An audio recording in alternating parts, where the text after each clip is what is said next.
Okay, and then Geoff, you can start whenever you're ready. Thanks, Emily. We've got the full hour. Is that correct? Yeah, that's correct. Okay. Till And can 1. you guys, Gotcha. Can you guys hear me okay? There's a bit of an echo in the room, but if you can hear me okay, then I'll just chug along. Thanks for the introduction. Yeah, as Emily had said, I'm the Ag and Natural Resources Educator in Wabash County. My background, grew up on a small farm, but then went to Purdue, studied natural resources and environmental sciences, and then somehow got tucked into turf and horticulture sciences, and then into some weed sciences. So I worked a lot with dandelions, things like that. So it sounds like we're got a good group of folks here, master gardeners. How I kind of want to frame this, we're going to go through some ID because I think that's a big part of it. And then I try to cover cultural methods to control weeds in turf. We're not going to get too much into turf species and things like that, but talk mostly about, how can we create an area of space that we have somewhat or some sort of control over, and that if we do have weeds in our lawns, we can first identify them and then to manage them correctly.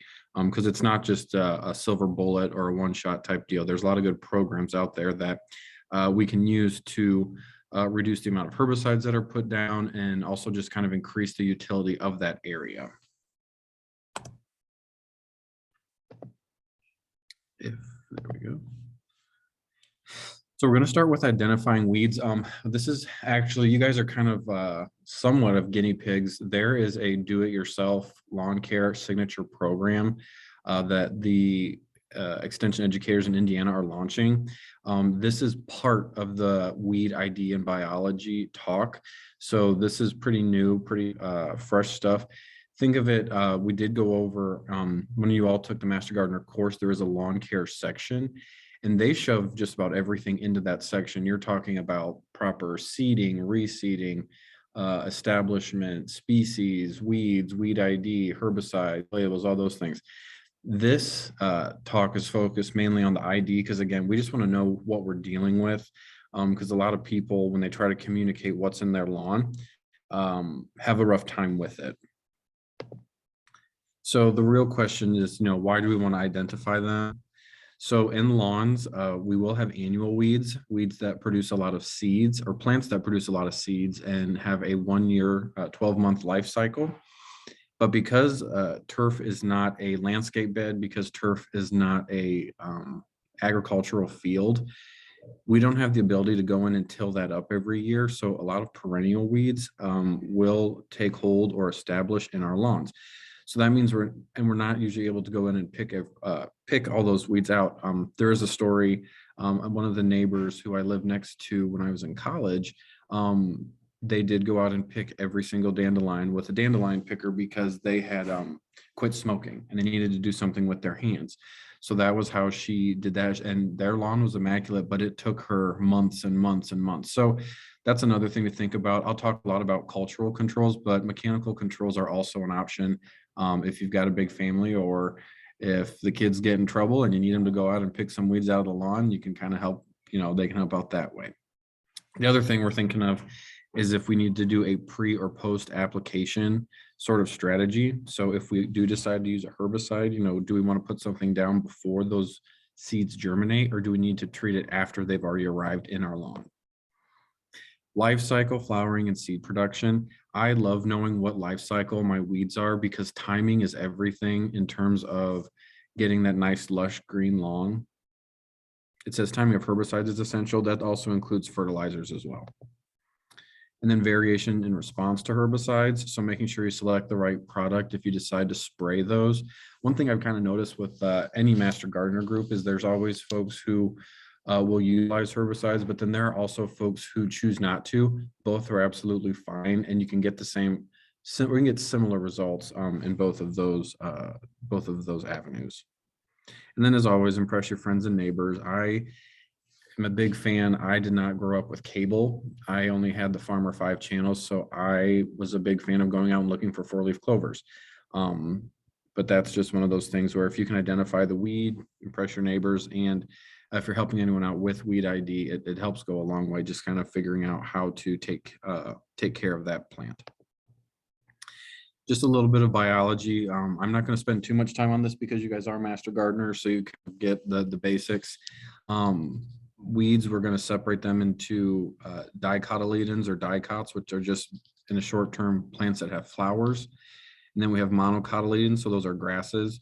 So I'm going to talk about any sort of broadleaf weed is going to have some sort of flowering body versus our monocots are going to have blades as leaves.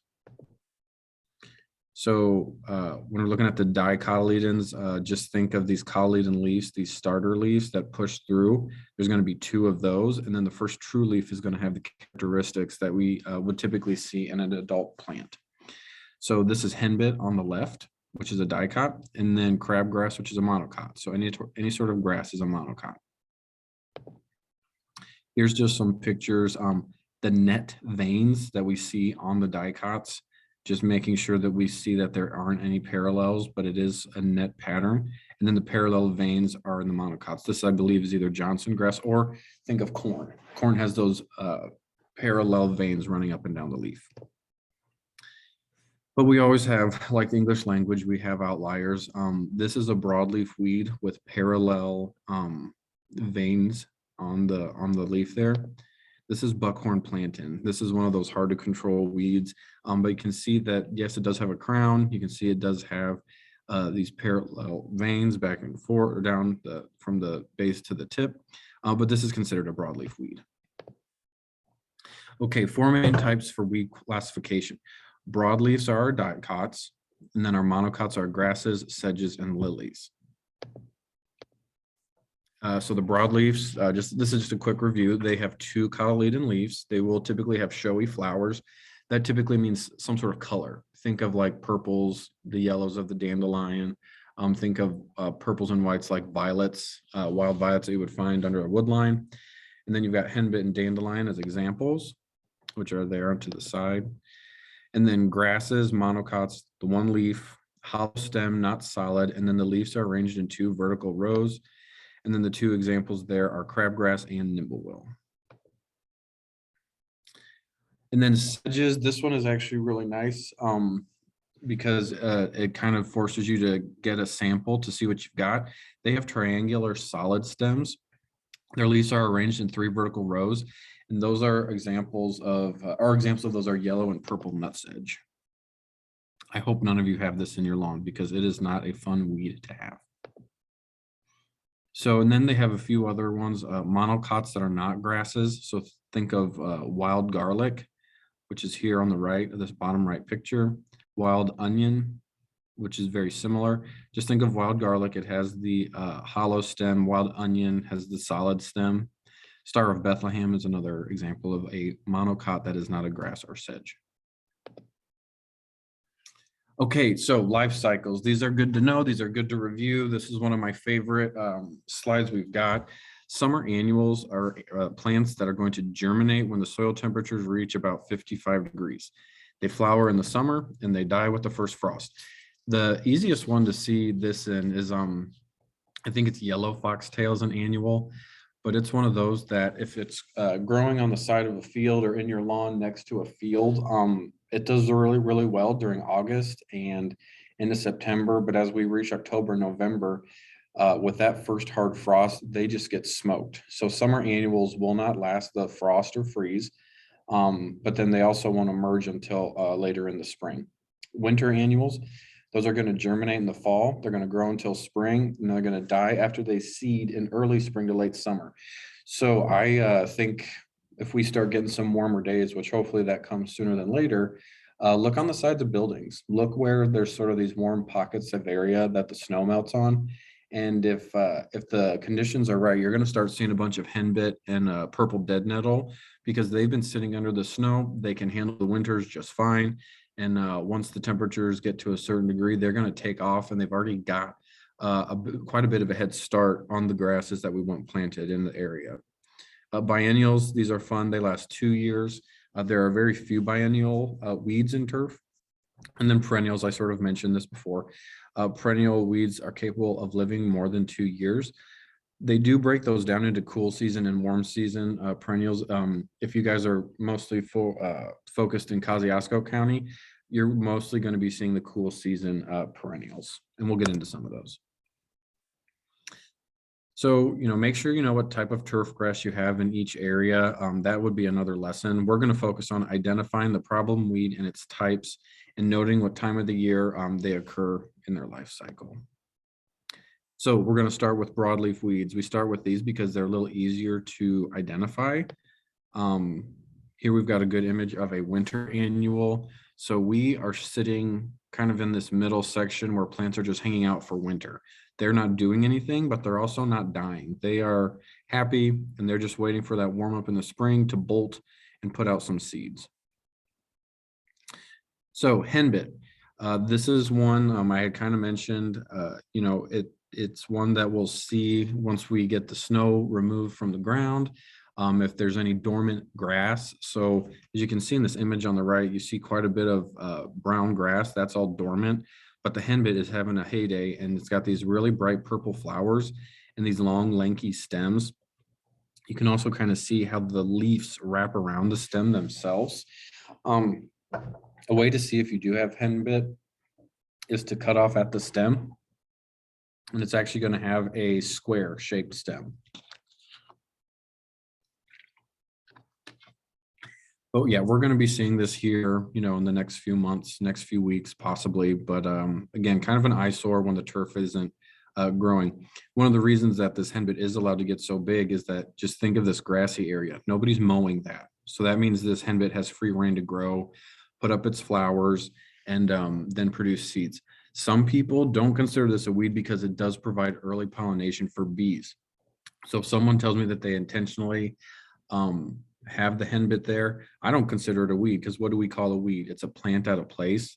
But if you've got bee farms or something like that you want to provide them early pollination, henbit is a great option for that. And I forgot to mention, if you guys have questions as we go through this, feel free to throw them in the chat. I have to kind of scroll over to see some of that information. So if I go too long, let me know. But yeah, any questions, just feel free to blurt them out, and we'll take care of those. Henbit's cousin, we're going to call as purple dead nettle. You can see how similarly it does have sort of these rough shaped leaves. The biggest giveaway that this is not henbit is that they have petioles. So remember, the petioles attach the leaf itself to the stem. So it may look like the leaves are surrounding the stem, but in reality, they do have a petiole. So they do have a junction, a structure that connects the leaf to the stem. Henbit doesn't have that. One other reason that they get mixed up is sometimes they will have this purple color to it. Their flower is similar, very dainty. They are both part of the mint family. So this one also has a square stem. If you mow over this stuff, it does have a bit of a odor to it. But it'll grow in patches like this. Same with henbit. This is going to show up, in those areas where the snow melts first, and those plants have an opportunity to kind of get some growing done before the turf gets moving. All right, common chickweed. This one is not fun. I don't know if it's too big of a deal in many areas that are home lawns, because if a homeowner does a little bit of maintenance, does a little bit of fertilizing, they can choke this out pretty nicely. However, you notice that they've got these long stems, and this is just one plant here, but it is spreading pretty far. So after these flowers pollinate, they're going to spread out quite a bit. This is one that you can see it's kind of mat forming. It'll germinate September to March. And, I've got that information up there, but here's the deal. Weeds are going to germinate whenever they feel like it. If the conditions are right, that's just that germination period is more when they're most likely are going to germinate.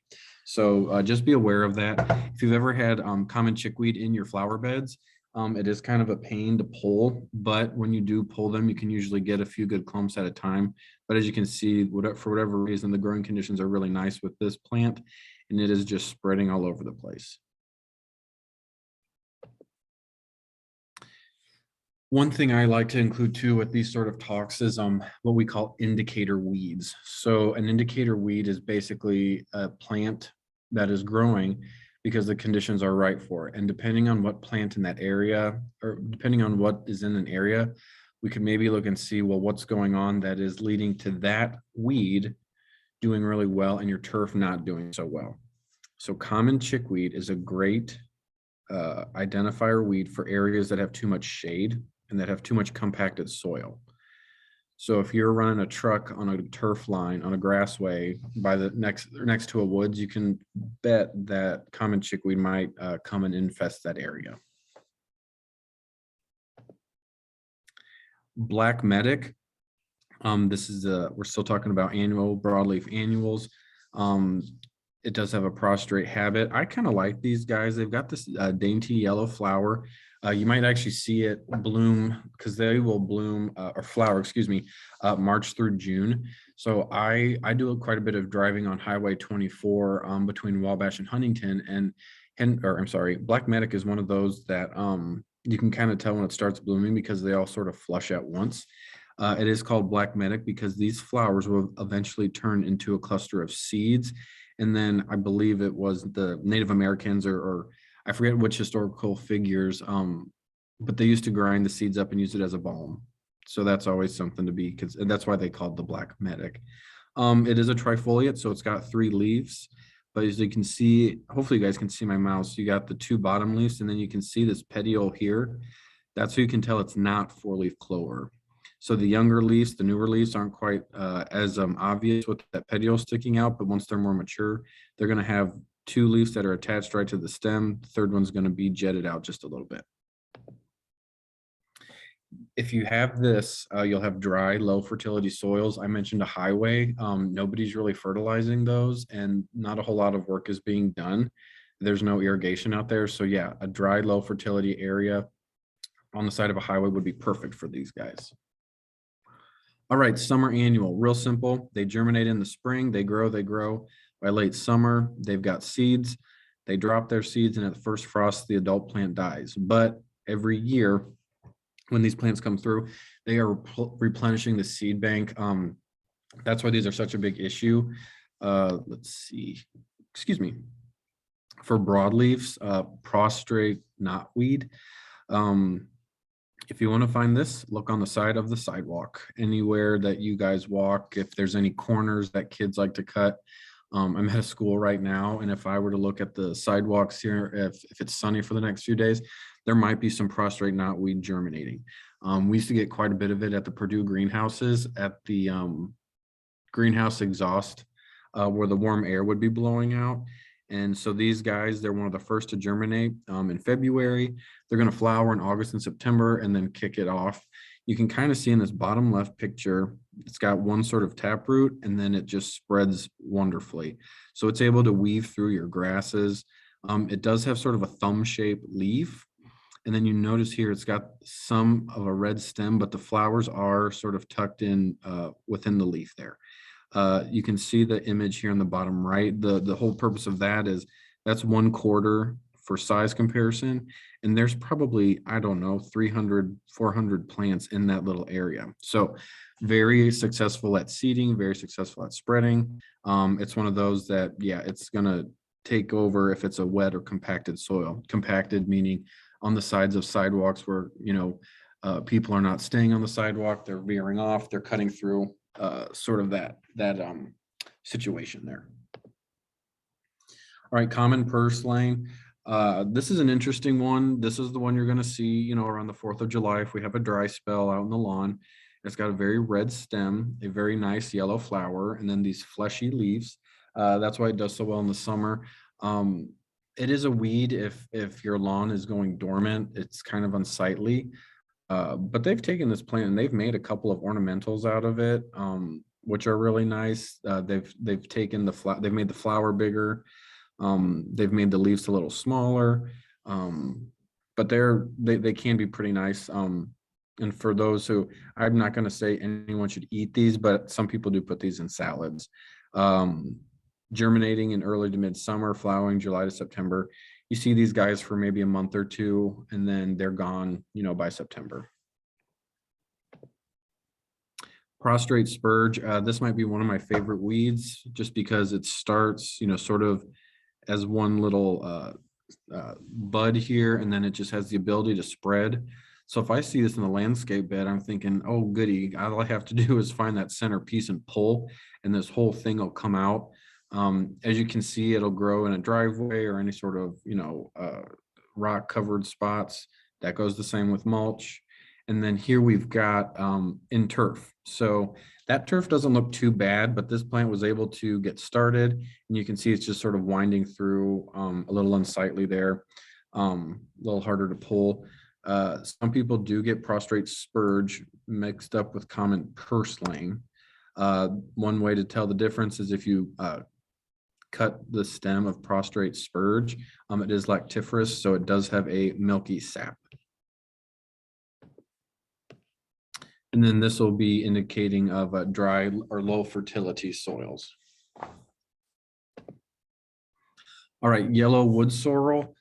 This is something, if any of you have greenhouses, be aware of this because it is one of those that is an outstanding specimen for spreading its own seeds.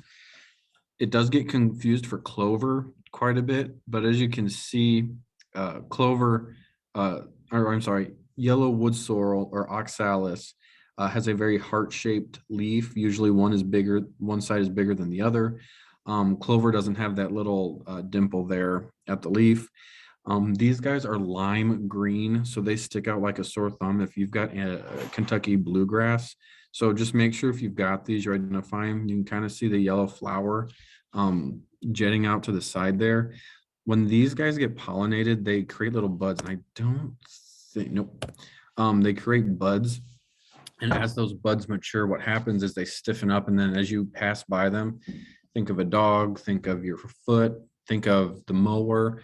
But what happens is those pods will actually, it's called explosive dissidence, and it basically just blows up, and it'll spread about 3 feet. And it's amazing because those things are about as small as a pin tip, a pen cap, I guess, maybe not that big. I used to have to deal with these when I was working as a student worker because I'd have to weed the greenhouses out. And if I came across one of these and touched it, it would just blow up, and I knew I'd have to go find all the seeds or try to wash them away because they will find the cracks. They are quite the spreader. So anyway, enough about that one. It does flower continuously. It does have this cool thing where when it's in the morning, when it's dewy, the leaves will be sort of folded. Then once the day starts and things dry out, they'll open up a little bit. So a very interesting plant. Yellow wood sorrel is one of these species. You might also have creeping wood sorrel. This actually might be creeping wood sorrel down here. You can see maybe the mother plant, and then you've got some shoots or creepers, if you will, stolons growing off to the side. If you're not sure if it's creeping or yellow wood sorrel, just call it oxalis, and people should know what you mean. Biennials, as I mentioned, we don't have many of these in turf, but very interesting plants. They'll seed. They need some sort of growing season. And then we've got this line here. That line is just an event like, say, winter or stressful periods. Could be a drought, but usually it's winter. And then in the spring, that plant sort of starts growing again. But instead of growing out, it's going to bolt and do some sort of, think of year one as vegetative growth, year two, reproductive. They're right there in the bottom. Come on. So some of the common ones we see, bull thistle, you will see these growing very prostrate in their first year. Rarely in your home lawn will you see the flowers because you're typically mowing. But if you're on, say, the rough of a golf course or a roadside or in the back 40 of your property that you guys don't mow as much, you will see the bolting. But these things really do a good job of pushing out other plants. I think they look really cool in the lawn just because it looks like someone's sticking a hand out of the yard there. Queen Anne's lace, or otherwise known as wild carrot. This is another biennial. You've got some very frilly leaves, and then the flowers where it gets its name from as far as lace goes. Sometimes it's got a little red speck in the middle. It smells like carrot, looks like carrot. I do want to add, and this is something I've seen in Wabash County, There's another plant called poison hemlock. The flower looks similar to wild carrot. It's just bigger and more lanky. The leaves look similar to wild carrot. However, as the name implies, poison hemlock is poison. There's no part of that plant that isn't poisonous. So if you think you're looking at Queen Anne's lace, if you want to do some flower arranging with it, just be sure to identify it correctly. Queen Anne's lace typically gets, 2 to 3 feet tall. Poison hemlock's going to be about 7 or 8 feet tall, and it smells awful. This guy smells more like carrots, but just be aware of what you're looking at, because I've seen quite a bit of the poison hemlock show up on roadsides, the sides of trails, and just try to get some awareness out there, because the last thing we want to see is someone having a reaction to that, thinking they're picking Queen Anne's lace. This is a funny one. This is prickly lettuce. I could see that and think, well, maybe that's a dandelion, or maybe that's chicory or sow thistle. But prickly lettuce is very easy to identify. You just look under the leaf, and it's got these goofy little spikes. They don't sting, they don't hurt, but they're there, and it's a great little indicator that you've got prickly lettuce. It's also called the compass plant. And then it does have the biennial adaptability, but it can also be a summer annual or winter annual. In Indiana, we have to go year by year, because sometimes we have a very mild winter. Sometimes we have a very short, cold, and intense winter. And so those type of things are going to determine if these plants can survive as summer annuals, winter annuals, or if they'll be biennials. Okay, perennials. Perennial broadleafs are going to be some of our most notable. This might be a bit of a review, but we're going to cover some things anyway. But once this plant germinates, it's going to grow. It's going to grow vegetatively, and then once it hits a certain stage, it'll be able to reproduce. So produce flowers. It has enough energy to do that, and then the cycle just keeps continuing. So this is broadleaf plantain.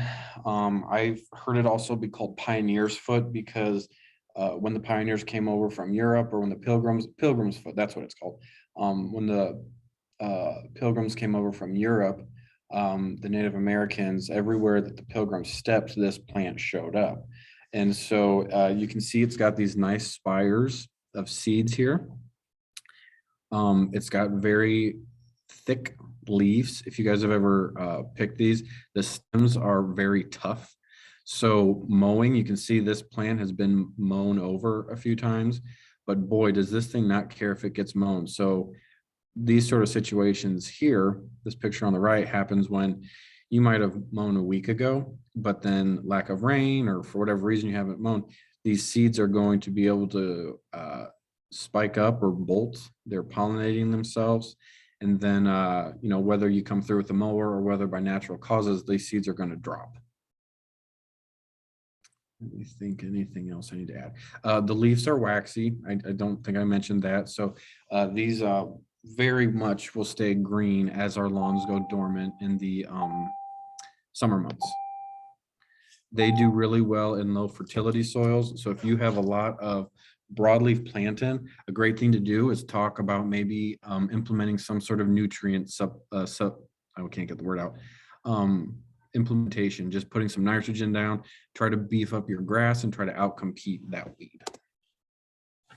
And then here we've already talked about buckhorn plantain. This is the broadleaf weed with parallel veins.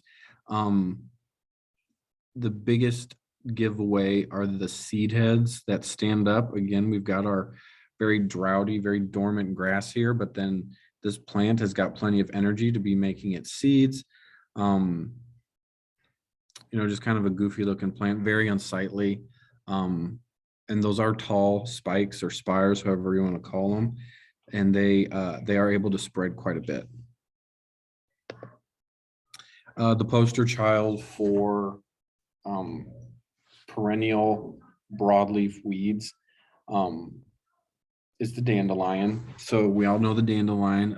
I almost got yelled at for digging this up on campus, but I needed a specimen for a workshop. And so this one may only be 2 or 3 years. Give me 1 second. I'll be right back. I'm going to shut the door. Okay, can you shut it?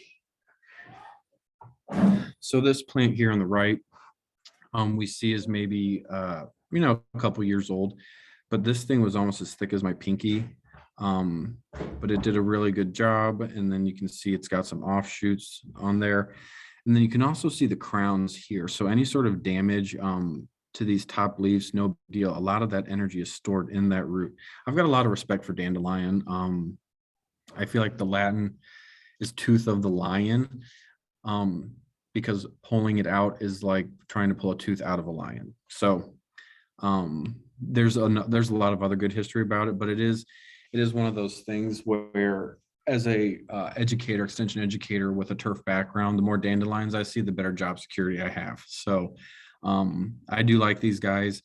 One thing about them, so we see a skid mark here, or someone, I don't know what happened, but you can see that this rut goes beneath the surface, but these dandelions did just fine. They were able to regenerate. Hey guys, I'm giving a talk. Can you stay out, please? And shut the door on your way out. Thank you. Sorry about that. So what happened was it was scraped off, and then they were able to regenerate. Like I said, they've got enough carbohydrates that they were able to just put on new leaves, and relatively quickly as well. All right. White clover. The other thing about dandelions, some people like to use them. One thing that you can do, and there's a great study over in England where they've done potassium trials. So if you add a little potassium to your lawn, over time, the dandelion will lose its ability to compete with the grass. So I think it was like, I forget if it was 40 years or 100 years, but over time they had an area that they only fertilize with nitrogen, and then one that they only fertilize, or that they fertilize with only nitrogen. And then the other area they fertilize with nitrogen and potassium, some other things. And that was enough to rob the dandelion of its advantage. So it does a good job of finding potassium using very little. The leaves, if you feel so inclined, you may eat them. They get very bitter the older that the plant is. But at the younger stage, I may or may not have tried a few that I grew in the greenhouse. So there's always that. Dandelion wine actually came up on a few topics when COVID started and people needed something to do in the spring. I will say, as far as IDing goes, they're very easy to identify in the spring. One thing I would say, if you choose to use a herbicide to get rid of these, by all means, their spring applications are fine. And that's usually when people get pretty up in arms about having dandelions in the yard. But the best time to control these guys is going to be in the fall. So think of treating them when you don't see them. It doesn't make a lot of sense, but you can get a little bit more bang out of your buck if you apply when the plant is actually photosynthesizing and taking things down to the root, which is what's happening in the fall, versus in the spring, they've got all this stored and they're just shooting everything up. So if they were to spray this dandelion in the spring, there's potential of regeneration. Okay, I've spent enough on dandelions. Clover, white clover. We got the 3-leaf clover. You can see this one does have a watermark. You don't have to have that. It's got the white flower, and the one way you can determine white clover from red clover is red clover will have hairs on the stems. White clover will not. So just be aware of that. Clover can grow in an alfalfa field, or it can grow on a golf course. A lot of the characteristics, or a characteristic that a lot of these perennial weeds have, is that it can tolerate very low mowing, but it can also tolerate not being mown at all. So as weeds, they're very adaptable to their surroundings. White clover, think of low fertility soils. So if you'd like to slowly get rid of clover without using any herbicides, one thing you can do is slowly add nitrogen to your lawn, and that will beef up the grass and sort of rob the clover of its advantage. Okay, ground ivy. I have seen this weed turn the nicest people in the world into Viking warriors, people who are out for blood. They hate it. They might be the most naturalist in the world, but if they have this in their lawn, they've tried to get rid of it. This is a very hard weed to control. I've actually done presentations on just this alone, Ground ivy or creeping Charlie is a perennial that you can see here. It'll have its start and then it just grows sort of like a vine or ivy through the grass. And each one of these nodes has the potential to set roots. We did an experiment where I took about a foot long section like this and I cut in between each one and I planted each one of those in the ground. And sure enough, each one of them established roots and then began to spread. So imagine you are, if you had an infestation of this in your lawn and you wanted to get rid of it, if you were to try to remove it, or if you were to try to till it up, you're basically helping it out, because if you were to chop it up and reincorporate it into the soil, you're gonna have all these new starts, basically like plugs. You'd be resodding, if you will, with that. So just be aware that this is a very hard to control weed. It's got this sort of heart-shaped flower. Here, the biggest thing that I look at is not necessarily the leaf, but the pattern. You will be able to see in a lawn how it kind of snakes through different things. And then kind of you can see the purple flower here. I will mention herbicides real quick. Anyone who noticed this, I would definitely suggest a fall application of a herbicide, and actually try to do a double application. That would mean September 15th, between September 15th and October 1st would be application number 1.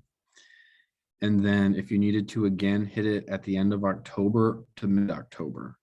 Again, because you really need to get this thing, kick it while it's down, because any of these little nodes survive, you're going to have it in there. Anyway, this is something too that'll creep into your landscape beds, but just be aware of what you've got. They do look similar to a couple other plants like henbit or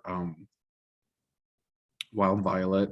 But yeah, the other thing too is when you have a large infestation of these, if you're mowing, you will smell it. It's got kind of a minty smell. But yeah, a very interesting plant. I would say this is probably the hardest weed to get under control in your lawn. The hardest broadleaf weed to get under control in your lawn. It likes wet soils and it likes shady soils. So how are we doing on time? Okay, blue violet, or I'm sorry, wild violet, common blue violet, woolly blue violet. I really do enjoy these plants. They love the shade. So I like to see them on wood lines. I'm not going to be too up in arms about it, but if they start creeping into the main lawn, I might be a little upset. These are great weeds.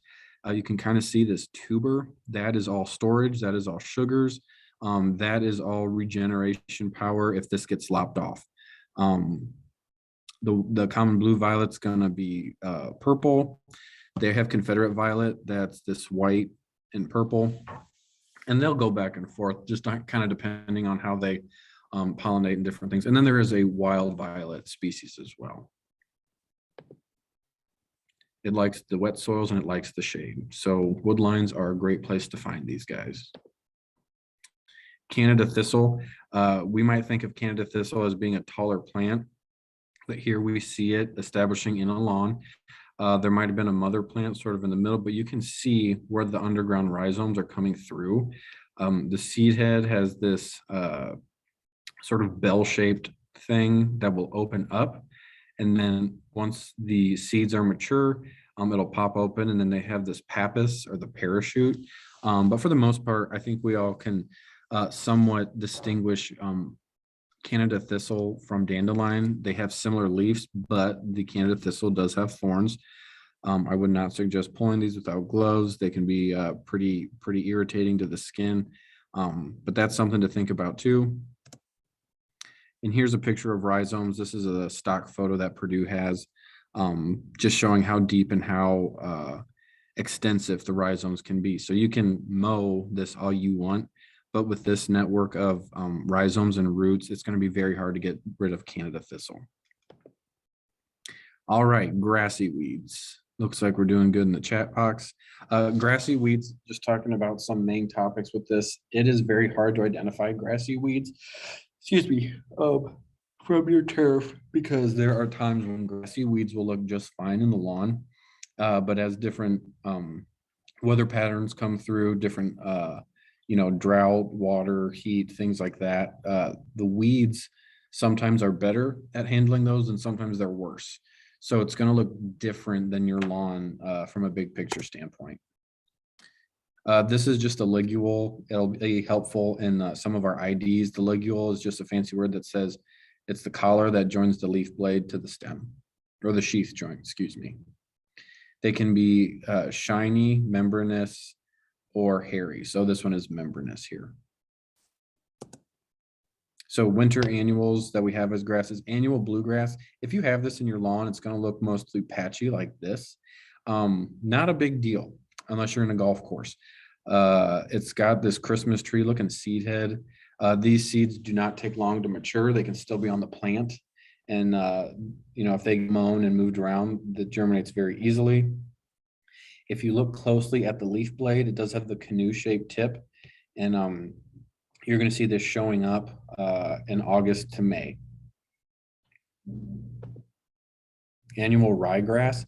I would note, if you are ever purchasing a grass mixture, if you see any annual ryegrass, I would stay away from that. The only time that I would suggest using annual ryegrass is if you have a wedding and you need grass there in a week, and don't expect it to last, because what will happen is this will look really, really good during our April showers and cooler temperatures. You can see it's, this would look fine. But then as the weather, any stress of lack of water or too much heat, things like that, this will turn brown and it looks awful.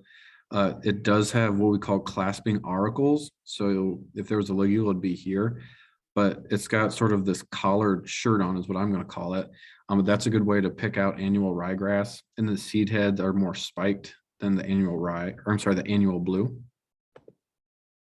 Summer annual grassy weeds, crabgrass. So I said that ground ivy might be the hardest to control. Crabgrass is definitely the most common weed that we see on our lawns. You can see the seed head here in the bottom.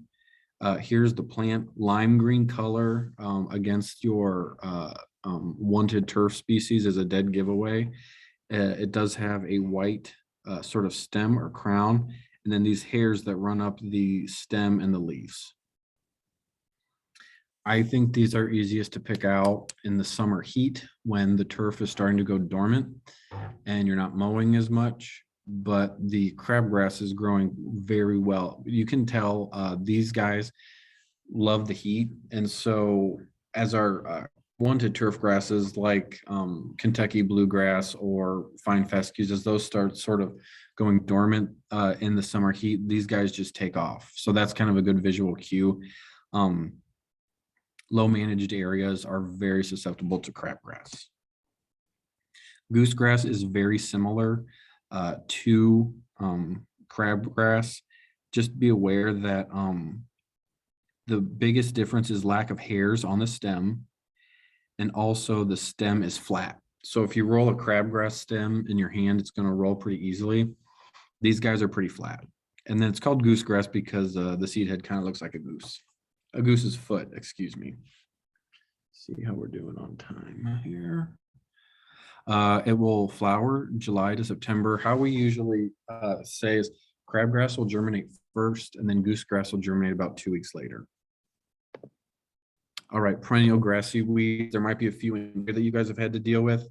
Creeping bentgrass. This is one where if it's patchy, it's not too bad. It has this is a good picture here on the top, very fine, very wispy sort of texture to it.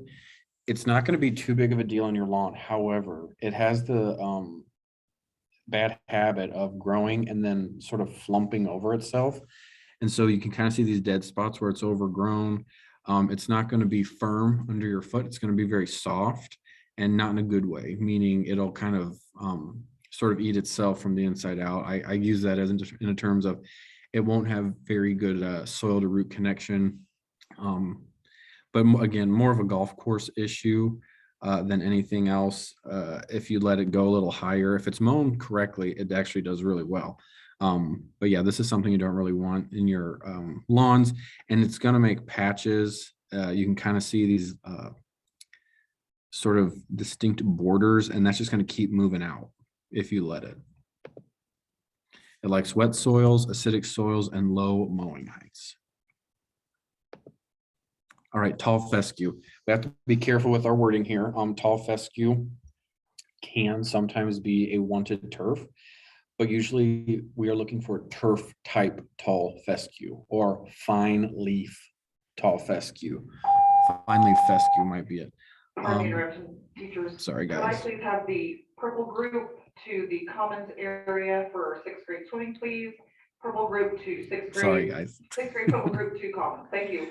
The other thing with tall fescue, so this is probably what we call Kentucky 31. Yes, it has the name Kentucky in it. Is it Kentucky bluegrass? Absolutely not. But what it does is it grows in this big bunch of patches. And one thing that I will note is when you have these patches in here, this is what's going to make your back hurt after you're done mowing the lawn. It's going to bang your mower around quite a bit if you're pushing. You cannot roll these out. They need to be either dug out or controlled using herbicides. This is something that if you have them, you just need to get rid of these clumps because this is so dense in here. It's like a fist.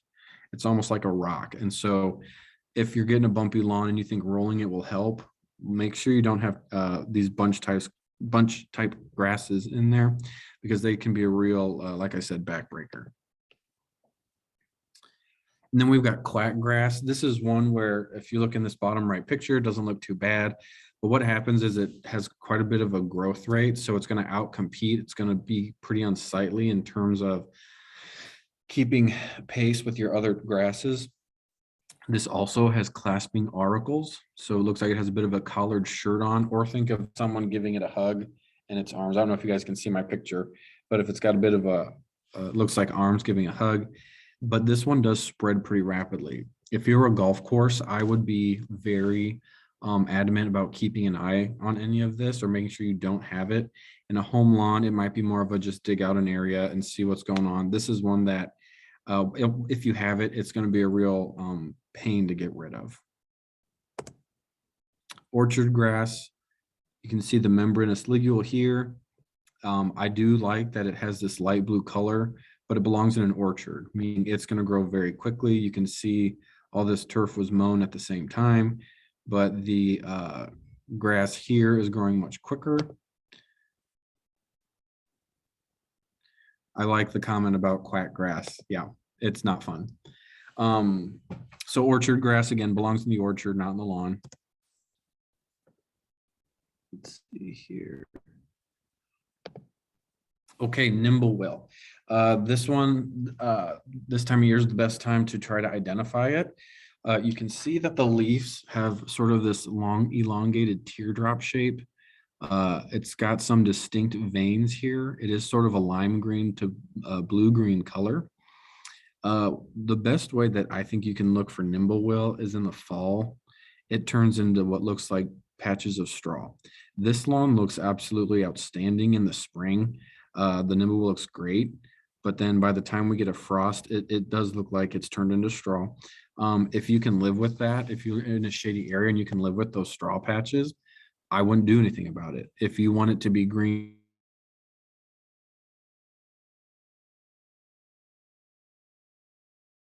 that's something to grows in patches. So, you know, you got smaller patches started here, but then you got the bigger patches. It is a nice photo. I actually took this outside my house. The nimble-will is much denser in the shady areas.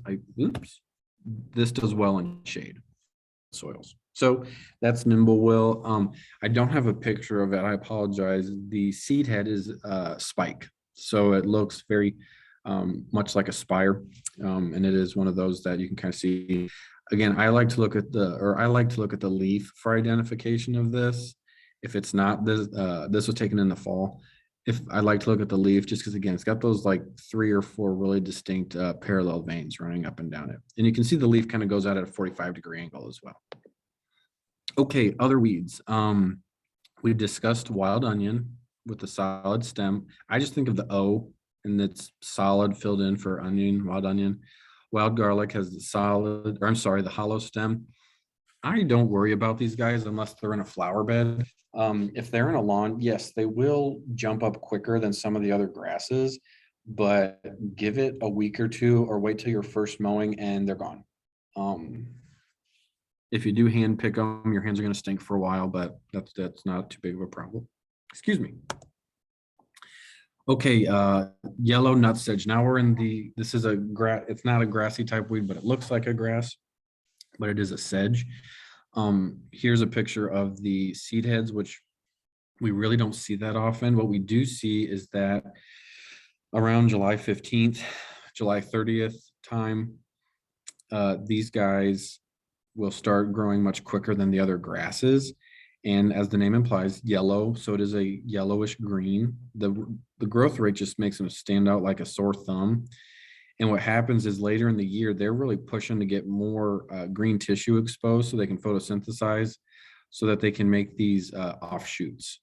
So they're really good at making rhizomes, really good at spreading. This is one that if you want to control it with herbicides, you're going to need to think of like a 3 or 4 year program, because with each of these rhizomes, I think I've got a picture, they create these nutlets. So nut sedge creates nutlets. Each one of these is basically a self-planted seed.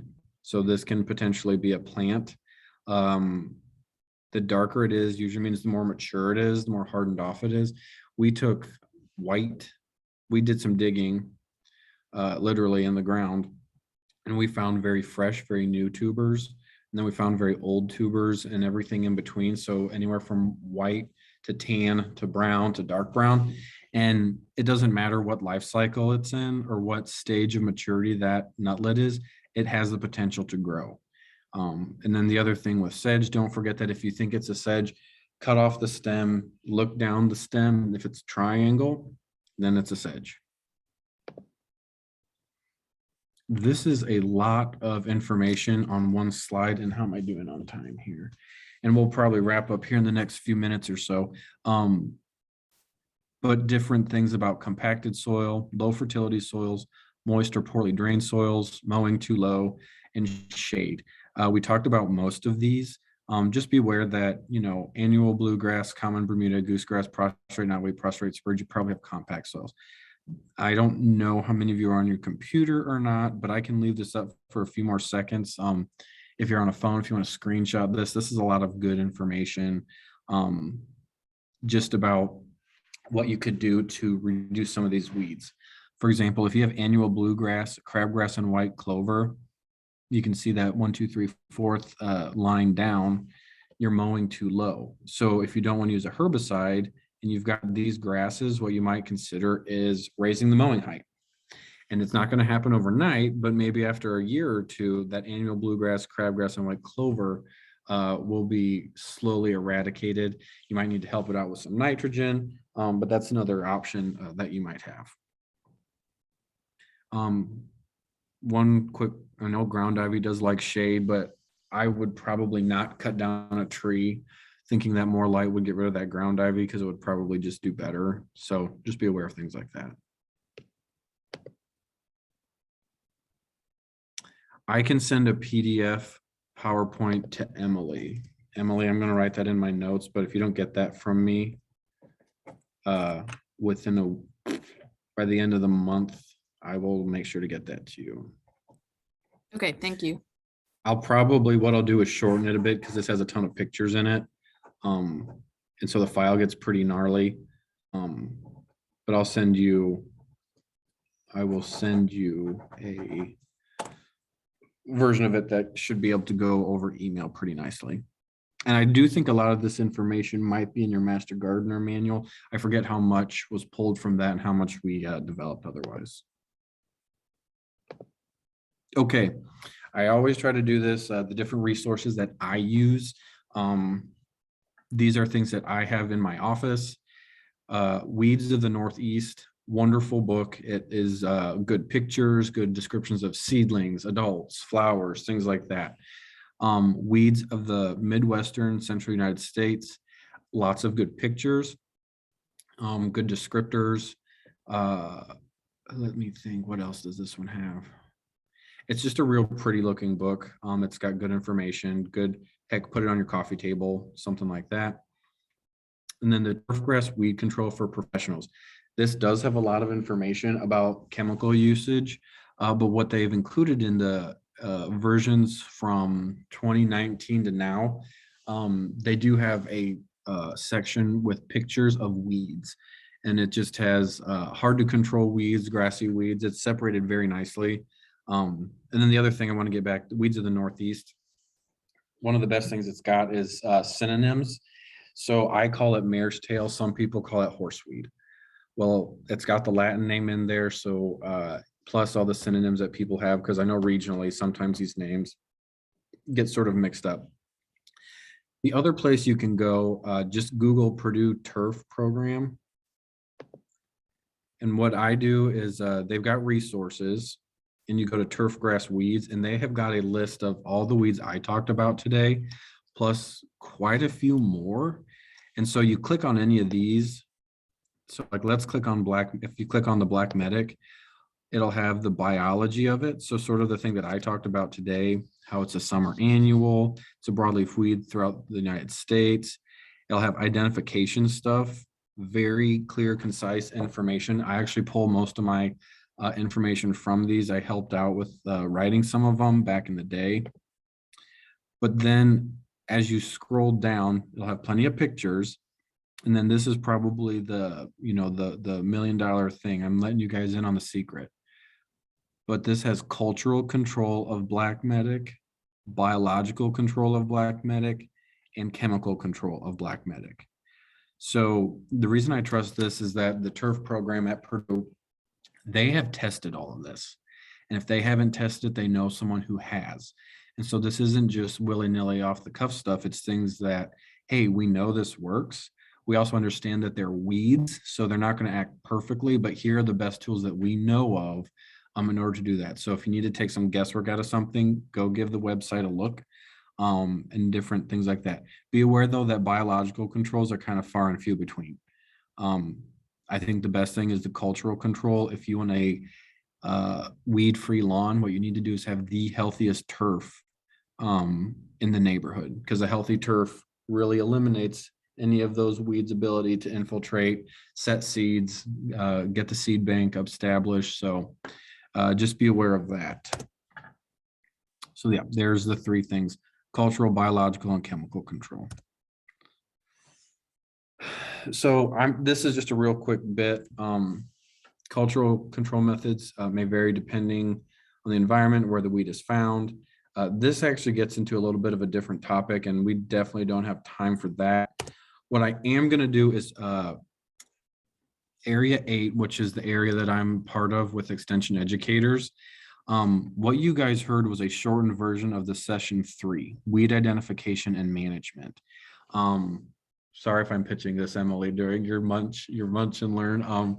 But it is similar to what we're doing today, but it's 2 hours, 11 to 1. And then it's similar where we'll record it, and those recordings will be available for a little while afterwards. But it's basics of lawn care, lawn pests and problems, weed identification and management, and then seeding and establishment in lawn. So the talk I gave today was, very focused on weed ID and basics, but we would go into the weed control for that. So I can give that information if you guys would like that. But that's just something that, I only have an hour, so I got through what I could. But with that, I apologize. It is 1 o'clock now, but I can stick around for a few minutes if any of you guys have questions. Thanks, Geoff. Does anybody have any questions from today's presentation? You can either type it in the chat or unmute.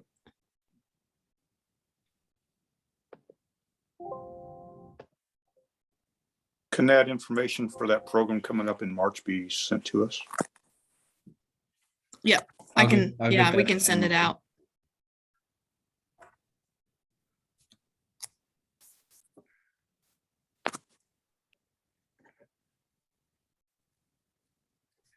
And yeah, Any other Emily, questions?